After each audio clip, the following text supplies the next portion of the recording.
नमस्कार, मी वैशाली बालजगत या कार्यक्रमात आपल्या सर्वांचं सहर्ष स्वागत करते. आज आपल्या कार्यक्रमात खास काही बालमित्र आणि एक आदर्श शिक्षिका आल्यात आणि त्यांच्या शाळेतील विविध विद्यार्थ्यांचं गुणदर्शन आज आपल्याला ऐकायला मिळणार आहे. अतिशय छान छान विद्यार्थ्यांचे ते बोल, भाषणं, गीतं आज आपल्याला कार्यक्रमात ऐकायचे आहेत. तेव्हा जिल्हा परिषद प्राथमिक शाळा मानकुरवाडी, तालुका जिल्हा बीड येथील शिक्षिका आज आपल्याला लाभल्या आहेत. आपण त्यांचा परिचय त्यांच्याकडून जाणून घेऊयात. नमस्कार, माझे नाव सारसेकर चंद्रकन्या अनंत. मी जिल्हा परिषद प्राथमिक शाळा मानकुरवाडी, तालुका जिल्हा बीड या ठिकाणी सहशिक्षिका म्हणून कार्यरत आहे. मॅडम, तुमची खास ओळख सांगायची म्हणजे तुम्हाला अनेक पुरस्कार आणि सन्मान मिळालेले आहेत. महाराष्ट्र शासन शालेय शिक्षण विभागाचा राज्यस्तरीय शिक्षक गुणगौरव पुरस्कार आपल्याला मिळालेला आहे 2025मध्ये. तसेच बीड जिल्हा परिषद शिक्षण विभागाचा जिल्हा शिक्षक पुरस्कार गुणगौरव पुरस्कार 2025चा आपल्याला प्राप्त आहे. आणि आयडॉल सन्मान, महाराष्ट्र शासनाचा राज्य आयडॉल सन्मानही आपल्याला मिळाला आहे. मॅडम, तुमचं खूप खूप अभिनंदन. एवढ्या पुरस्कार आणि सन्मानाच्या तुम्ही मानकरी आहात. मॅडम, एवढे मोठे पुरस्कार तुम्हाला तुमच्या शाळेत 500पेक्षा जास्त उपक्रम तुम्ही राबवलेत यासाठीही तुम्हाला मिळालेले आहेत. तर आम्हाला तुमच्या उपक्रमांची आम्हाला माहिती द्या. सर्वप्रथम तर मी तुमचे खूप खूप आभार मानते की माझं तुम्ही कौतुक केलात. आणि शाळेतील सहशालेय तथा आनंददायी शिक्षणाचे जे उपक्रम मी राबवले त्याबद्दल सांगायचं म्हटलं तर म्हणजे क्रीडा स्पर्धा, नृत्य स्पर्धा, सांस्कृतिक कार्यक्रम, टाकाऊपासून टिकाऊ वस्तू बनवणे, त्यामध्ये रोबोट मेकिंग, राखी मेकिंग, त्यानंतर एक पेड माँ के नाम हा पण मी उपक्रम घेतला. त्याच्यानंतर जी शाळा डिजिटल स्कूल जी आमची होती तर त्यामध्ये मी बरेच उपक्रम राबवले. म्हणजे टॅबलेट क्लासरूम, व्हिडिओ निर्मितीसाठी क्रोमा स्टुडिओ उभारला, डिजिटल लायब्ररी, सायबर सुरक्षा आणि संरक्षण, त्यानंतर शिक्षणामध्ये AIचा प्रभावी वापर केला, वायरलेस तंत्रज्ञानाचा वापर केला, मेसेजिंग प्लॅटफॉर्म मुलांना शिकवलं. म्हणजे आजकाल व्हॉट्सॲप आहे, इंस्टाग्राम आहे, किंवा बरेच आपले मोबाईल अँड्रॉईडमध्ये जे काही आपल्या मॅसेजचं तर ते देखील त्यांना त्याचं देखील ज्ञान दिलं. त्यानंतर तंत्रज्ञानाची ओळख आधुनिक तंत्रज्ञानावर आधारित शिक्षण मुलांना दिलं. त्यामध्ये QR कोडचा वापर, आता AIचा प्रभावी वापर म्हणजे याच्यामध्ये सांगायचं म्हणलं तर आता सध्या ChatGPT आहे किंवा क्लाउड आहे किंवा बरेच असे ॲप आहेत की ज्यातून आपण एखादी माहिती आपण विचारली तर ते आपल्याला लगेच इन्फॉर्मेशन प्रोव्हाइड करतात. तर हे AI आधारित शिक्षण मी मुलांना दिलेलं आहे. त्यानंतर मुलांसाठी व्हर्च्युअल ट्रिपचं आयोजन केलं. मुलांना म्हणजे शाळेतील शिक्षणाबरोबर बाहेरचं देखील ज्ञान मिळावं यासाठी आम्ही क्षेत्रभेटीचं आयोजन केलं. त्यानंतर वंचित जी मुलं आहेत आपल्या समाजामधले तर बऱ्याच म्हणजे कोरोनामुळं अनाथ झालेल्या 3 मुलांचं मी शैक्षणिक पालकत्व पण स्वीकारलेलं आहे. त्यानंतर HIV बाधित जी मुलं आहेत तर त्यांना शैक्षणिक साहित्याचं वाटप करून मी त्यांना शैक्षणिक प्रवाहात आणण्याचा देखील मी प्रयत्न केलेला आहे. आणि म्हणजे छान अशी कामगिरी आहे मॅडम तुमची. त्याच्यामुळे वंचित शिक्षणापासून कोणी वंचित राहिलं नाही आहे, त्याच्यासाठी तुम्ही प्रयत्न केलेत. हे खूप छान आहे, कौतुकास्पद आहे. आणि डिजिटल शिक्षणामध्ये मी स्वतः म्हणजे SCRT अंतर्गत जे दीक्षा ॲप जे आहे आपलं महाराष्ट्र शासनाचं दीक्षा ॲप, विद्या चॅनल, विद्याभारती, व्हर्च्युअल क्लास, तर दीक्षा ॲप आणि विद्या चॅनल दोन्हीचे मिळून जवळपास SCRT आणि NCERT मार्फत जे काही साहित्य निर्मिती केली जाते तर त्यामध्ये 24पेक्षा जास्त व्हिडिओची माझी निर्मिती झालेली आहे. त्यानंतर यावर्षीचं जे पाठ्यपुस्तक आहे बालभारतीचं तर त्या पाठ्यपुस्तक मंडळाची देखील मी सदस्य आहे. यावर्षी वर्ग 3ची जी मराठीची कार्यपुस्तिका आहे ती कार्यपुस्तिका 7 भाषेमध्ये पब्लिश झालेली आहे. तर त्या 7 भाषेमध्ये पब्लिश झालेल्या प्रकाशित झालेल्या पाठ्यपुस्तकामध्ये मी तेथील तज्ज्ञ सदस्य म्हणून मी त्याच्यामध्ये काम केलेलं आहे. जवळपास त्याच्यामध्ये माझे 4 पाठ आहेत, जे की मी स्वतः माझ्या ओन आयडियाजनी बनवलेले आहेत. अच्छा, खूप छान मॅडम. आधुनिक तंत्रज्ञानाची ओळख आणि ई लर्निंग तुम्ही विद्यार्थ्यांपर्यंत पोहोचवत आहात. खूपच छान. निश्चितच मॅडम, आणि त्यासाठीच तुम्हाला हे पुरस्कार दिले गेलेत. तर आम्हाला तुमच्या शाळेतील विद्यार्थ्यांकडून आम्हाला ते ऐकायला आवडेल. आणि आज तुमच्या शाळेतील बरेच विद्यार्थी इथे गणवेशात छान आलेले आहेत. मॅडम, आता आम्हाला तुमच्या शाळेतील विद्यार्थ्यांकडून विविध गुणदर्शन ऐकायला आवडेल त्यांच्याकडून. नक्की मॅडम, माझी मुलं छानच आहेत. माझी मुलं आता येतील आणि जे काही आहे ते तुम्हाला सादर करतील. छान. आपल्या बालमित्रांना हेच तर ऐकायचं आहे, विविध गुण, विविध विद्यार्थ्यांद्वारे विविध कलागुणांचं दर्शन त्यांना आपल्याला आज आपण आपल्या बालमित्रांना ऐकूयात. मॅडम, तुम्ही कितवीचे विद्यार्थी सध्या बोलवलेत? माझी शाळा जिल्हा परिषद प्राथमिक शाळा मानकुरवाडी या ठिकाणी वर्ग 1ली ते 5वी पर्यंतची जी मुलं आहेत, 1ली ते 5वीचे विद्यार्थ्यांचा सहभाग आहे आज. जिल्हा परिषद प्राथमिक शाळा मानकुरवाडी, तालुका जिल्हा बीड येथील काही विद्यार्थी बालमित्रांनो, इयत्ता 2रीचे विद्यार्थी आपल्यासमोर शिवगर्जना सादर करतील. त्यांचं नाव आहे सूरज उत्तरेश्वर कांबिलकर आणि समृद्धी जगन्नाथ जोगदंड. बालमित्रांनो, इयत्ता 2रीचे विद्यार्थी आहेत, ते आपल्यासमोर शिवगर्जना सादर करतील.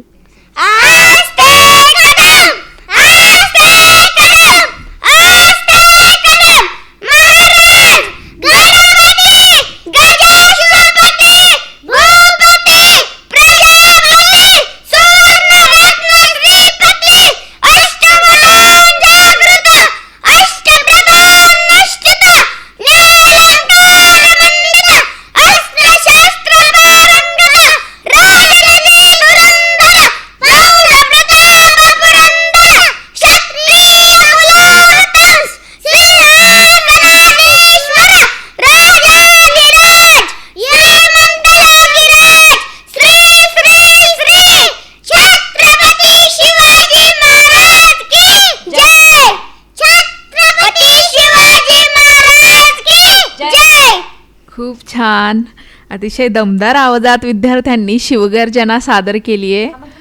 बघा बालमित्रांनो, किती छान जोशमध्ये, उत्साहात त्यांनी शिवगर्जना सादर केली आहे. धन्यवाद. बालमित्रांनो, यानंतर इयत्ता 5वीतील विद्यार्थिनी आपल्यासमोर मी जिजाऊ बोलते याविषयी भाषण सादर करणार आहे. तिचं नाव आहे श्रावणी अंबादास कानडे. ऐकूयात मी जिजाऊ बोलते याविषयी तिचे बोल. जाधवांची कन्या भोसल्यांची सून, जाधवांची कन्या भोसल्यांची सून, शुभांची माता भाग्य कोणते अजून, शुभांची माता भाग्य कोणते अजून. हिंदवी स्वराज्याचा पताका अभिमानाने डोलतो, हिंदवी स्वराज्याचा पताका अभिमानाने डोलतो. लक्ष देऊन ऐका, मी जिजाऊ बोलते, मी जिजाऊ बोलते. मी केवळ राज्याचीच नव्हे, मी एका विचारांची जननी आहे. तलवारीला धार देणारी नाही, माणसांच्या मनाला धार देणारी आई आहे. होय मी जिजाऊ बोलते, होय मी जिजाऊ बोलते. मी त्याला स्वराज्याचे स्पंक ऐकत होते, मी त्याला स्वराज्याचे स्पंक ऐकत होते. शुभा तू राज्याचा राजा होशील असे मी म्हणले नव्हते, शुभा तू प्रजेचा राजा होशील असे मी त्याच्या रक्तात रुजवले होते, असे मी त्याच्या रक्तात रुजवले होते. होय मी जिजाऊ बोलते, होय मी जिजाऊ बोलते. डोळ्यात अश्रू पण मनात भीती नाही, डोळ्यात अश्रू पण मनात भीती नाही. कारण मला माहिती आहे, जो मुलगा आईच्या शब्दांवर वाढतो तो कधीही गुलामी स्वीकारत नाही. कारण मला माहिती आहे, जो मुलगा आईच्या शब्दांवर वाढतो तो कधीही गुलामी स्वीकारत नाही. होय मी जिजाऊ बोलते, होय मी जिजाऊ बोलते. मी शुभांना शिकवले, मी शुभांना शिकवले. शत्रूशी लढता लढता मरण आले तरी चालेल, शत्रूशी लढता लढता मरण आले तरी चालेल, पण ती अब्रू वाचण्यासाठीच असली पाहिजे, वाचण्यासाठीच असली पाहिजे. होय मी जिजाऊ बोलते, होय मी जिजाऊ बोलते. मी शुभांना शिकवले, राज्य म्हणजे फक्त सिंहासनच नाही. मी शुभांना शिकवले, राज्य म्हणजे फक्त सिंहासनच नाही, राज्य म्हणजे प्रजेची जबाबदारी, प्रजेच्या डोळ्यातलं पाणी पुसणे. हेच खरं राजपण आहे, हेच खरं राजपण आहे. होय मी जिजाऊ बोलते, होय मी जिजाऊ बोलते. मला आज अभिमान आहे, मला आज अभिमान आहे. माझ्या शुभांना फक्त किल्लेच नाही जिंकले, तर माणसांचं मन पण जिंकलं. धर्म, जाती, भाषा याच्या भीती तोडल्या आणि पायभरणी मजबूत केली. होय मी जिजाऊ बोलते, होय मी जिजाऊ बोलते. मी फक्त इतिहासच नाही, मी आजही जिवंत आहे, मी फक्त इतिहासच नाही, मी आजही जिवंत आहे. आजच्या प्रत्येक आई ज्या मुलाला संस्कार देते, आजचा प्रत्येक शिक्षक ज्या विद्यार्थ्याला दिशा देता, आजचे प्रत्येक तरुणाला अन्यायाविरुद्ध उभा करतो, तिथे मी जिजाऊ उभी आहे. होय मी जिजाऊ बोलते, होय मी जिजाऊ बोलते. जय जिजाऊ, जय शिवराय. धन्यवाद. खूप छान जिजाऊबद्दल ह्या विद्यार्थिनीने बोललेलं आहे. बालमित्रांनो, यानंतर इयत्ता पहिलीतील विद्यार्थी आणि विद्यार्थिनी येथे आलेले आहेत आणि ते सुंदर अशा कविता आपल्यासमोर सादर करणार आहेत. त्यांचं नाव आहे प्रगती आबासाहेब ढवळे, शिवांगी चंद्रसेन जाधव, समृद्धी जगन्नाथ जोगदंड, कल्याणी भीमा शेलार आणि स्वाती ज्ञानेश्वर जाधव. ऐकूयात त्यांनी सादर केलेल्या सुंदर कविता. आता हे सर्व विद्यार्थी आपल्यासमोर छान कविता सादर करणार आहेत. ऐकूयात. रात्री स्वप्नात आली अकबरी, मनात जाऊ चंदवाच्या घरी. चंदवाचं घर ढगात बांधलं, चांदणी तोरण दारात टांगलं. चंदवाचं घर अक्षर पळतं, पांढरा ससुरा ढगात धग. चंदवाची दारी सध्याची बाग, मुले आणि फुले दिसते जागोजाग, मुले आणि फुले दिसते जागोजाग. छान बालमित्रांनो, छान पावसाळा आहे आणि पावसाळ्यातील हे छान पाऊसगीत या विद्यार्थिनी आपल्यासमोर सादर करत आहेत. ए आई मला पावसात जाऊ दे, एकदाच भिजूनी मला चिंब चिंब होऊ दे. मेघ कसे बघ गडगड करती, विजांना भातून मला खुनवती. त्यांच्या संगे अंगणात मज खूप खूप नाचू दे. ए आई मला पावसात जाऊ दे, एकदाच भिजूनी मला चिंब चिंब होऊ दे. बदकांचा बघ थवा नाचतो, बेडूक दादा हाक मारतो. पाण्यामधून त्यांचा मजला पाठलाग करू दे. ए आई मला पावसात जाऊ दे, एकदाच भिजूनी मला चिंब चिंब होऊ दे. दारे खाली उभा राहुनी, पायाने मी उडविन पाणी. ताप खोकला शिंगा सर्दी वाटेल ते होऊ दे. ए आई मला पावसात जाऊ दे, एकदाच भिजूनी मला चिंब चिंब होऊ दे. अरे वा, खूप छान अशी कविता पाऊस कविता सादर केली आहे. अजून एक छानशी कविता. देवा तुझे किती सुंदर आकाश, सुंदर प्रकाश. सूर्य देतो, सूर्य देतो सुंदर चांदण्या. चंद्र हा सुंदर, चांदणे सुंदर.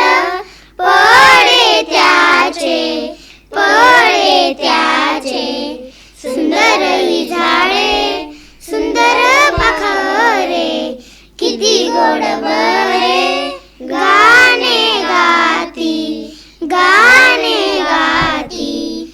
सुंदर वेलींची, सुंदर ही फुले. तशी आम्ही मुले, देवा तुझी, देवा तुझी. खूप छान छान विद्यार्थ्यांनी कविता सादर केल्या. धन्यवाद. यानंतर बालसभा स्वच्छता नाटिका काही विद्यार्थी सादर करणार आहेत आपल्यासमोर. त्यांची नावं आहेत सृष्टी ज्ञानेश्वर जोगदंड, शुभांगी चंद्रसेन जाधव, राधिका संदीपान ढवळे, संस्कृती अंकुश, श्रावणी अंबादास कानडे, समृद्धी जगन्नाथ जोगदंड. ऐकूयात यांची स्वच्छता याविषयी नाटिका. सर्वांना माझा नमस्कार. आज आम्ही सर्व मुले बालसभा घेऊन आलेलो आहोत. आजची बालसभा स्वच्छता आणि जबाबदारी या विषयावर आधारित आहे. स्वच्छता ही फक्त शाळेचीच नाही, तर आपल्या सर्वांच्या जीवनाची सवय आहे. आजचा सुविचार आहे स्वच्छता ही सेवा.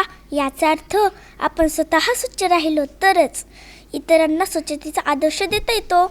एका गावात दोन मित्र राहत होते, रोहन आणि सोहन. रोहन नेहमी कचरा डब्यात टाकायचा, पण सोहन रस्त्यावर टाकायचा.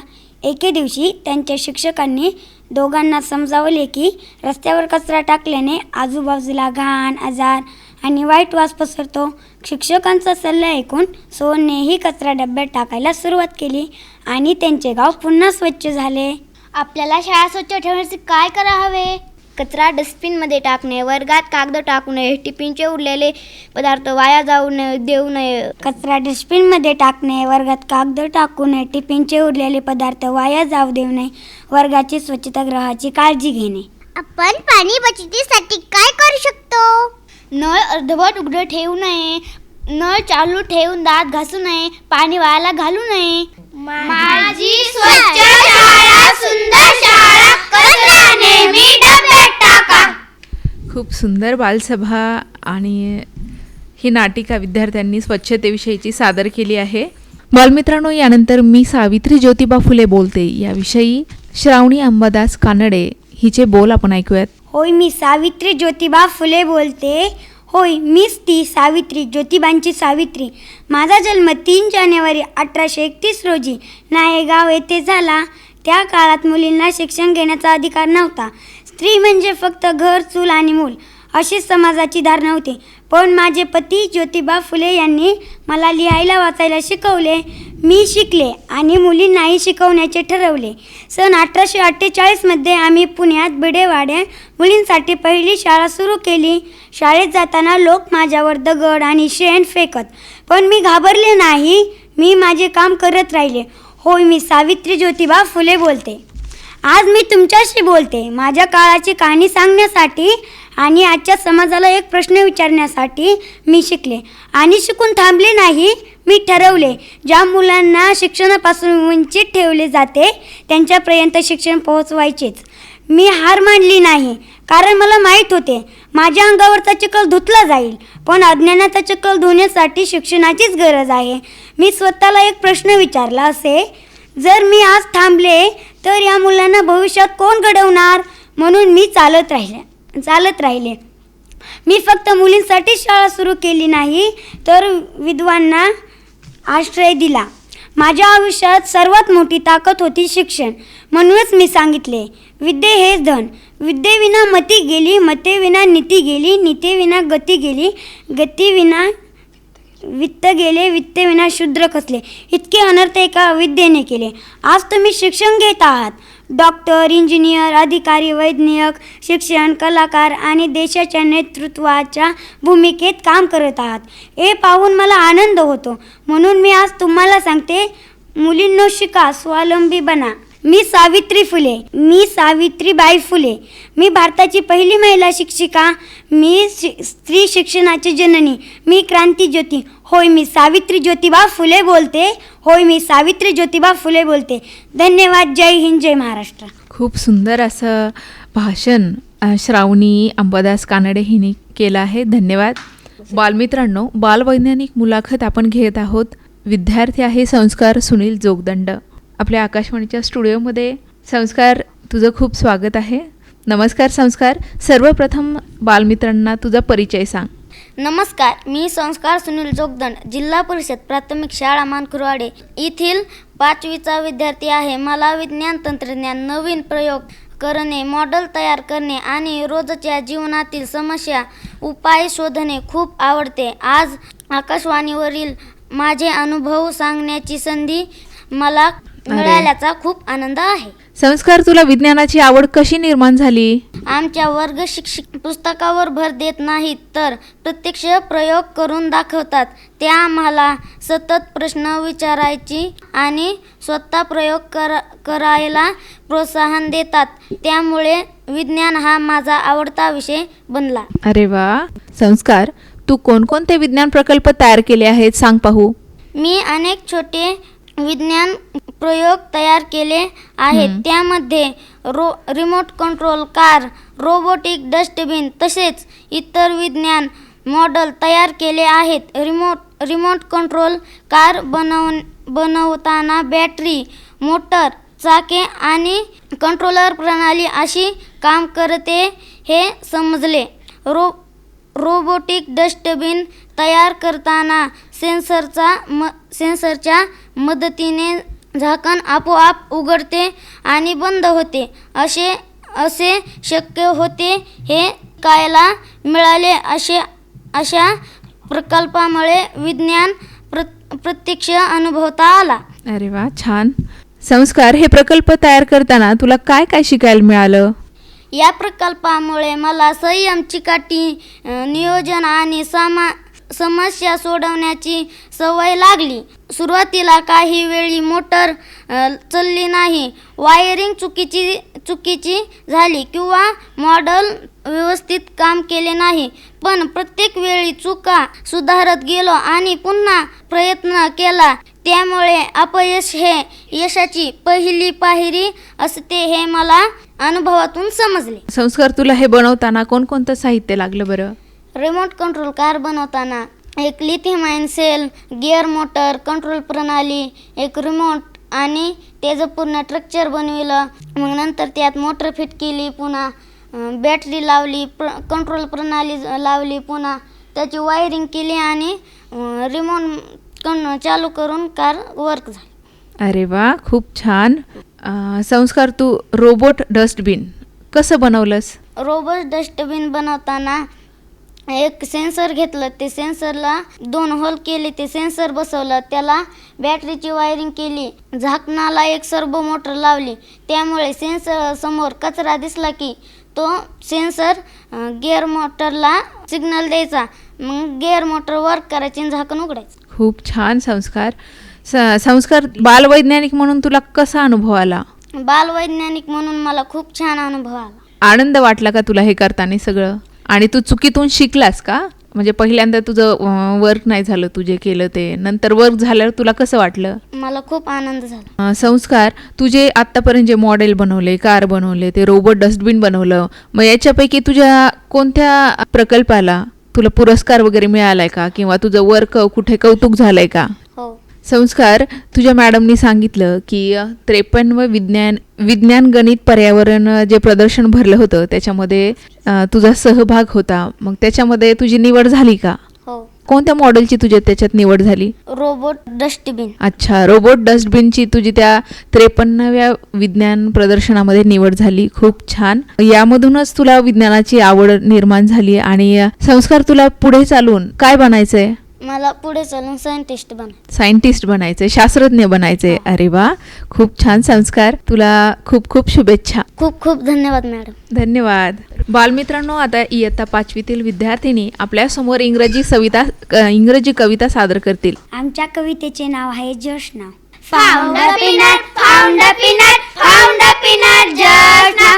Just now I found a peanut, just now. Cat trick open, just now. Just now I cat trick open, just now. Ate the peanut, just now. Just now I ate the peanut, just now. Got a stomach ache, just now. Just now I got a stomach ache, just now. Call the doctor, just now. Just now I call the doctor, just now. Operation, just now. Just now I operation, just now. Feeling better, just now. Just now I feeling better, just now. Bye bye doctor, just now. Just now I bye bye doctor, just now. Thank you. बालमित्रांनो, शिवाजी महाराज यांच्यावर या विद्यार्थ्याने काही चारोळ्या केल्यात, आपण ऐकूयात. त्याचं नाव आहे सूरज उत्तरेश्वर कांबिलकर. भवानी मातेचा लेक तो मराठ्यांचा राजा होता. भवानी मातेचा लेक तो मराठ्याचा राजा होता. झुकला नाही कोणासमोर, मुघलांचा तो बाप होता. मुघलांचा तो बाप होता. आले किती गेले किती उडून गेले भरारा. आले किती गेले किती उडून गेले भरारा. संपला नाही आणि संपणारही नाही माझ्या शिवबाचा दरारा, माझ्या शिवबाचा दरारा. अंधार फार झाला आता दिवा पाहिजे. अंधार फार झाला आता दिवा पाहिजे.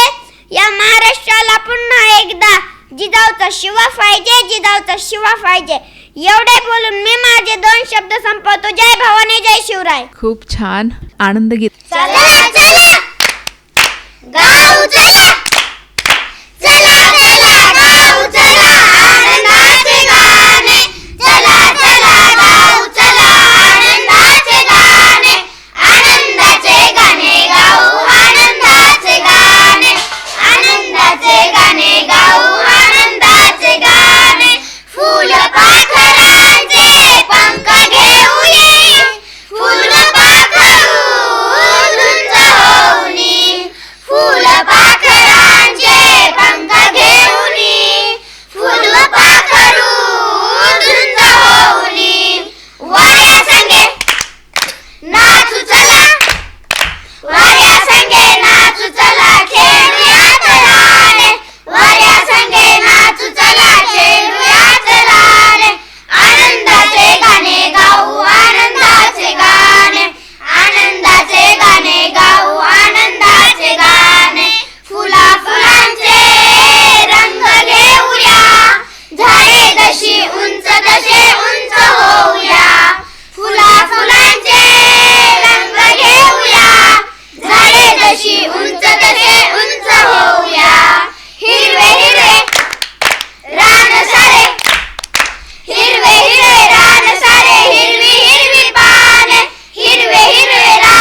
बालमित्रांनो, आत्ताच आपण या विद्यार्थ्यांचं आनंद गीत ऐकलं आणि खूप आनंदही झाला, त्यांनाही मलाही आणि नक्कीच तुम्हाला होईल. खूप छान सादर केलंय सर्व विद्यार्थ्यांनी. जिल्हा परिषद प्राथमिक शाळा मानकुरवाडी तालुका जिल्हा बीड येथील विद्यार्थ्यांनी आपले सर्व विविध कलागुणांचं दर्शन आपल्याला घडवलंय. बरं तर बालमित्रांनो, याचबरोबर आजचा बालजगत हा कार्यक्रम संपला. मी वैशाली राऊत आपला निरोप घेते. पुन्हा भेटूया पुढील बालजगत या कार्यक्रमात. तोपर्यंत नमस्कार.